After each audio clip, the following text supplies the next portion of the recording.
shortest amount of time. First, we assess and repair damage to our power plants and transmission lines. Then we work to restore power to essential public services, such as hospitals and fire stations. Next, we restore power to communities, neighborhoods, then individual homes and businesses. We perform these steps simultaneously wherever possible to get power back to more people as quickly as we can.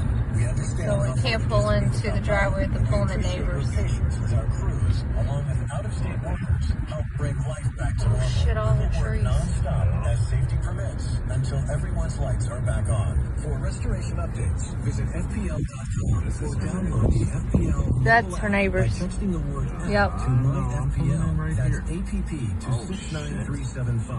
I've always gotten tons of UTIs. It's never worked for me, and I was desperate.